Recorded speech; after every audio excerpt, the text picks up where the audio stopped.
देखिए, कुछ चीज़ें नेसेसरी इविल होती हैं। अब कहेंगे कि जाति के आधार पर वोट नहीं देना चाहिए, जाति के आधार टिकट देना ही पड़ता है।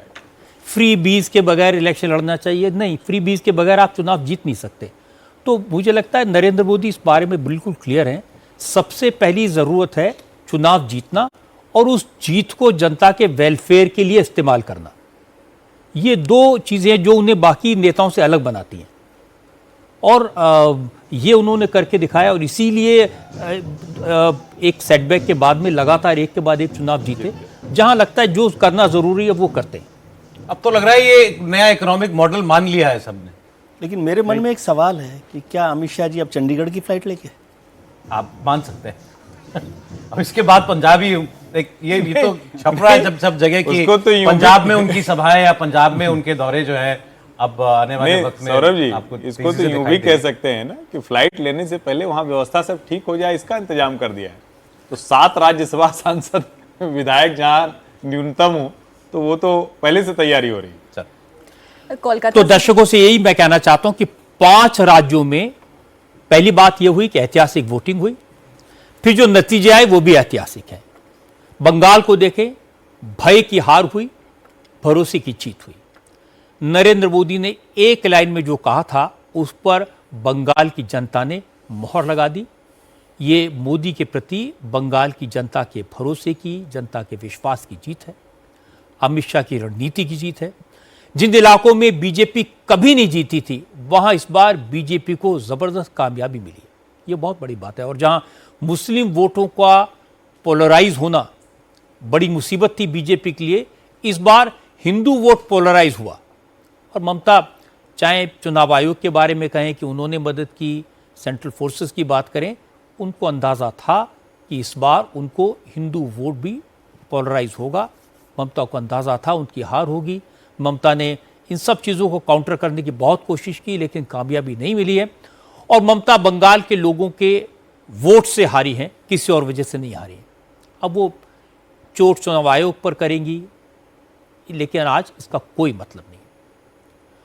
कांग्रेस भी असम में हार के लिए चुनाव आयोग को जिम्मेदार ठहराएगी, सेंट्रल एजेंसीज को जिम्मेदार ठहराएगी, लेकिन अब कोई इस पर यकीन नहीं करेगा क्योंकि चुनाव से पहले कांग्रेस के नेता पार्टी छोड़कर भाग रहे थे। उन्हें पता था कि हारने वाले हैं। हिमंता बिस्वा शर्मा ने बिल्कुल क्लियर लाइन ली, मियां मुसलमान को बाहर निकालने का वादा किया, लेकिन कांग्रेस कंफ्यूज थी, ढूंढ रही। हिमंता ने बड़े कॉन्फिडेंस के साथ एग्रेसिव कैंपेन किया और कांग्रेस मुस्लिम वोट के भरोसे बैठी रही। नतीजा सबके सामने है। लेकिन सबसे बड़ा उलटफेर मैं कहूंगा वो है तमिलनाडु में। 60 साल के बाद तमिलनाडु की जनता ने द्रविड़ राजनीति को नकार दिया।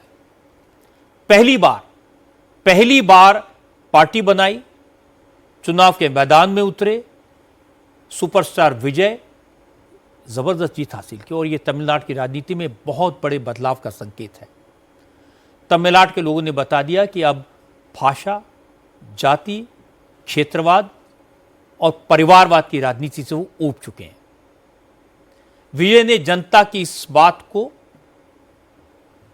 बदलाव की बात को साबित करके दिखाया और कुछ जनता के बीच एक आम इंसान की तरह रहकर उन्होंने इसको प्रूव किया है। और तमिलनाडु के लोगों ने विजय को अपना सेनापति बता दिया है, अपना नायक बता दिया है, अपना हीरो बता दिया है। और आप देखिए कि स्टालिन और उनके बेटे दोनों को घर भेज दिया है। ये कोई छोटी बात नहीं है। तमिलनाडु का नतीजा परिवारवाद की राजनीति के खिलाफ जनता का फैसला है। अब विजय तमिलनाडु की राजनीति के नए हीरो हैं। और जहां तक केरलम का सवाल है तो केरलम में जीत से कांग्रेस को बहुत राहत मिली होगी, लेकिन केरलम में हार के बाद देश के नक्शे से वामपंथ का, लेफ्ट फ्रंट का सत्ता से सफाया हो गया। अब लेफ्ट फ्रंट देश के किसी राज्य में सत्ता में नहीं है, कहीं उनकी सरकार नहीं है। 5 राज्यों के इलेक्शन कैंपेन के दौरान जिस तरह के बयानबाजी हुई, जिस तरह के आरोप प्रत्यारोप लगे, जिस तरह के झगड़े हुए, लेकिन इन सब के बावजूद ये पहली बार हुआ है 5 राज्यों के चुनाव में किसी की जान नहीं गई, कहीं बम नहीं चले, कहीं गोलियां नहीं चली, किसी का खून नहीं हुआ। बेखौफ होकर लोगों ने वोट डाला, रिकॉर्ड वोटिंग हुई और आज जनता का फैसला आ गया। ये लोकतंत्र की जीत है। इसका क्रेडिट चुनाव आयोग को और सेंट्रल फोर्सेस को जरूर मिलना चाहिए।